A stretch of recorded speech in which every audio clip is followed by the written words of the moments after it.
berita kekristenan berpusat dalam Roma pasal 8 ini, yang diawali dengan satu deklarasi yang luar biasa. Tidak ada lagi penghukuman bagi mereka yang ada di dalam Kristus Yesus. Apa dasarnya? Jadi saudara, kita melihat hukum yang bertujuan baik untuk manusia, hukum yang diberikan untuk kebaikan manusia justru gagal mencapai tujuannya karena tidak seorang pun bisa memenuhi tuntutan hukum yang Allah berikan itu. Hukum itu justru menyatakan dosa. Karena jika tidak ada hukum, maka pelanggaran tidak muncul. Justru karena ada hukum, pelanggaran muncul. Perintah atau hukum yang harusnya membawa kepada hidup, yang harusnya membuat manusia menjadi baik, yang harusnya menjadikan manusia berkenan kepada Allah, Paulus bilang justru dia temukan dalam dirinya membawanya kepada kematian. Dan di sini saudara, kita harus mengakui kegagalan agama dan moral untuk menjadikan manusia menjadi manusia yang lebih baik.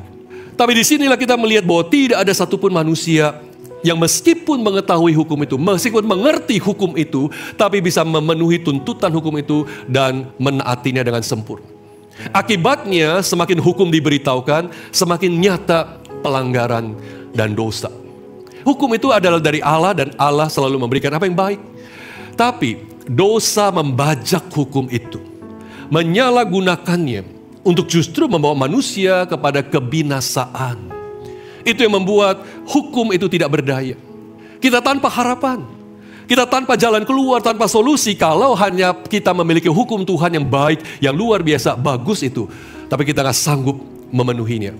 Apa yang gagal dicapai oleh hukum telah dicapai oleh Allah. Apa yang telah gagal di-accomplish oleh hukum itu Allah accomplish di dalam apa? Kristus Yesus.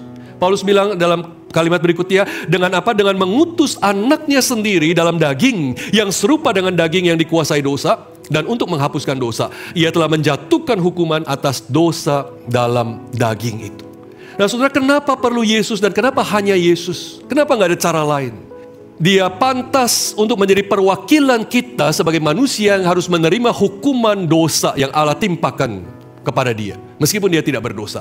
Tapi dia mewakili kita menjadi representasi manusia seutuhnya untuk menerima penghukuman karena dosa itu. Itu pertama.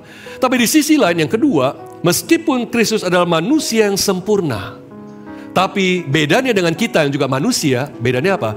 Kristus sama sekali tidak berdosa. Dengan demikian dia kudus sempurna, sehingga ketika dosa ingin menghancurkannya, sebaliknya dia yang menghancurkan dosa itu. Kristus yang meremukkan kuasa dosa itu menjadi tidak berdaya.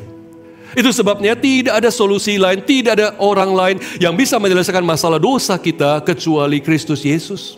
Living unchained, tidak lagi dirantai kuasa dosa itu. Karena apa? Tidak ada lagi penghakiman bagi kita. Tidak ada lagi penghukuman bagi kita. Karena Kristus sudah memikulnya bagi kita. Apa yang gak sanggup kita bereskan, apa yang gak sanggup kita capai melalui ketaatan kepada hukum, Kristus sudah mencapainya, menanggungnya, melakukannya bagi kita. Dan ini adalah esensi dari kebebasan yang sejati. Dan kita melihat keselamatan kita itu adalah karya Allah Tritunggal, saudara. Bapa yang merencanakan, Putra yang mencapai, menggenapkan apa yang dibutuhkan persyaratan itu, dan Roh Kudus kemudian mengefektifkan kemerdekaan itu dalam pribadi, lepas pribadi, orang-orang percaya, saudara dan saya. Dan kita bersyukur, tidak ada lagi penghukuman bagi mereka yang ada di dalam Kristus.